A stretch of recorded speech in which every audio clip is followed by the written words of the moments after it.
penonton dan Global, hari ini menemui anda mengenai 5 perkataan yang paling menarik pelanggan anda.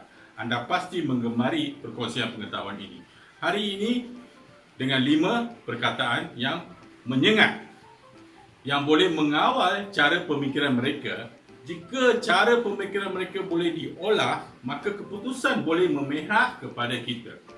So, mari kita mulakan. Perkataan pertama adalah anda.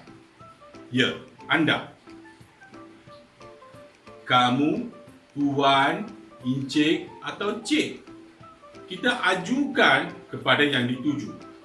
Sekarang, kenapa anda begitu berkuasa? Jom kita memahami manusia. Kita tune ke frekuensi WIIFM.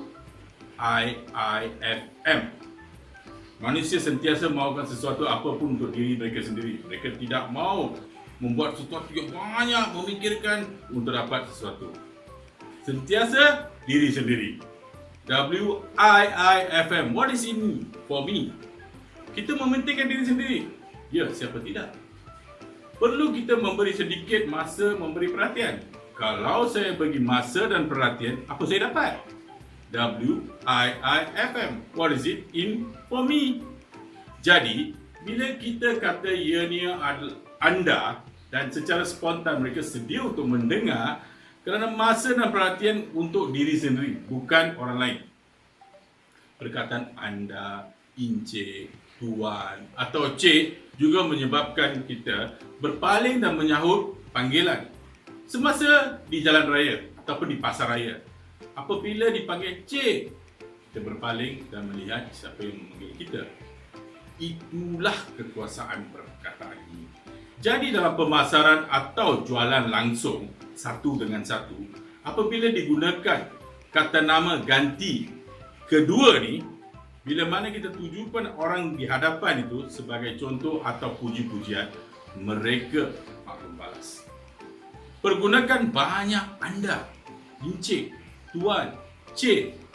Jangan atau kurangkan kata ganti pertama atau ketiga. Seperti saya, beliau, ini tak beri sengatan ataupun dibalas kepada pelanggan kita. Perkataan kedua adalah free ataupun percuma. Bila kata free atau percuma, secara automatik atau spontan, dari mereka menunjuk kepada anda, iaitu tidak membuat sesuatu tanpa tindakan, tidak melakukan aktiviti sah diorang punya. Membuat sesuatu itu tak buat apa-apa pun. Tak payah nak tawar-menawar. Tak perlu duit. Ambil jalan saja. Manusia memang nak semua percuma. Apa-apa perlukan tindakan, kerja atau menyebabkan mereka berusaha. Kita sangat mengeluh. Tapi kalau percuma, semua ni tak payah. Goyang kaki pun dapat. Misalnya kita lalu di sebuah kedai dan tiba-tiba jurujual itu memanggil kita dan memberitahu ada shampoo percuma kerana kita pelanggan ke-100. Tentu kita akan memberi sedikit masa dan teruskan perjalanan dan untuk mengambil shampoo ni, walaupun bukan jenama yang biasa kita beli, kerana ini adalah tarikan percuma. Selepas tu kita pun bolehlah tawarkan pack besar dengan harga maybe 20% discount. Pengunjung tadi beli pack besar kerana ada potongan, tetapi sengatan pertama tu barangan percuma, di mana sifat manusia yang tidak mau berusaha tapi nak percuma kita pergunakan. Tetapi sebagai peniaga yang berhemah, jangan pergunakan teknik percuma ni dengan kerap kerana ia akan merendahkan nilai barangan kita. Barangan kita perlu mempunyai tarikan kualiti dan mematuhi tujuan keperluan pelanggan kita. Kita gunakan teknik ini untuk perkenalkan produk baru kerana kita nak pasaran, nilaikan barangan kita sebanyak mungkin sebelum ada penjualan. Jangan buat penjualan terpaksa atau dipaksa. Perkataan ketiga adalah baru atau new. Semua orang mahukan baru. Semua orang mahu menggunakan sesuatu sebelum orang lain menggunakannya. Semua orang nak ketahui sebelum orang lain ketahui. Macam news. Manusia secara nalurinya mahukan sesuatu yang terbaru. Begitu juga bila kita tanya kawan, apa perkembangan terbaru? Manusia mahukan fresh, segar, orang pertama memiliki. Tentunya tidak mahukan barang yang sudah lama terpakai atau berada di pasaran sudah lama. Naluri ini yang perlu digunakan untuk menonjolkan barangan kita. Kenapa semua orang melekat di media sosial berjam-jam untuk ketahui sesuatu yang terbaru, happening menjadikan mereka terkini. Tiada siapa yang mau ketinggalan. Besar kemungkinan ini yang mereka mau mengambilnya. Mereka juga akan membuat keputusan ke sense of urgency. Mungkin habis sebelum mereka memiliki. Terbaru, terkini, baru di pasaran memberikan satu kelebihan.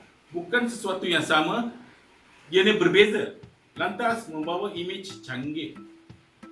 Mungkin bukan semua 100% baru, 100% tak baru. Cuma sedikit perubahan saja, ciri-ciri barang itu tambah sedikit turunan atau penambahan warna sahaja. Itu pun sudah cukup menyengat. Perkataan seterusnya keempat adalah kini atau now, sekarang. Tiada perkataan afirmatif yang begitu menonjol dari perkataan sekarang. Ini adalah kerana perkataan ini memberi bukan sahaja satu nasihat atau mengolah pemikiran pelanggan kita, ianya juga membuat keputusan bagi pihak pelanggan kita, iaitu beli sekarang. Tiada perkara lain yang akan membunuh jualan kita daripada kemudian melengahkan atau selepas itu. Dengan perkataan sekarang atau menjurus keputusan sekarang, bukannya fikir balik, saya datang kemudian, besar kemungkinan leads atau prospek kita tak akan jadi pelanggan kita. Melengah adalah kemiskinan. Mengemis kemudian, di mana tidak mengambil peluang sekarang adalah tidak bermakna. Tindakan sekarang adalah 10 kali lebih bermakna dari mencuba pelanggan lain. Timbulkan sense of urgency di hati pelanggan kita. Bila pelanggan sudah respon tetapi menjadi tawar dengan mengatakan datang kemudian fikir dulu dan sudah ada barangan lain dan sebagainya kan. Inilah masa kita perlu menonjolkan barangan lain, barangan percuma atau diskaun atau sebarang contoh di mana jualan masih menjadi. Cuba fikirkan present, sekarang. Timbulkan keadaan sama di perhatian mereka, di benak mereka. Perkataan kelima adalah rahsia atau secret. Manusia memang mahu lebih daripada lain, termasuk rahsia. Kenapa ini memberi kelebihan kepada individu? Siapa yang tahu lebih, termasuk rahsia, ditanya, paling digeruni, dihormati dan didekati. Seperti kata FOMO, F-O-M-O, fear of missing out. Terangkan kepada prospek anda. Anda boleh share sesuatu rahsia atau banyak rahsia sekiranya anda melanggani mereka. Jadi, prospek anda akan memikirkan mereka akan ada sesuatu advantage, kelebihan dengan melanggani anda. Ini akan membuat mereka memberi tumpuan kepada anda. Masa inilah anda perlu gunakan di mana sebaik mungkin kamu cuba ceritakan rahsia tentang kelebihan produk anda. Mungkin orang-orang lain yang menggunakan produk ini, mungkin orang yang sangat terkenal semasa ini, kaitkan dengan mereka kalau sekiranya mereka menggunakan produk ini. Dan kita juga kena memberitahu diskaun dan memberitahu mereka hari ini saja ada diskaun ini dan sebagainya. Ini akan menarik perhatian mereka. Jadi, itulah 5 perkataan yang amat memujuk seorang lead kepada prospek dan besar kemungkinan menjadi pelanggan kita. Walaupun aktiviti jualan mungkin sains atau bakat atau kedua-duanya, sedikit perkara seperti penggunaan kata-kata ni seperti ini akan menjadi pemangkit. Ini saya dapat ketahui daripada lapangan dan saya rasa anda juga boleh pergunakan sebaik mungkin.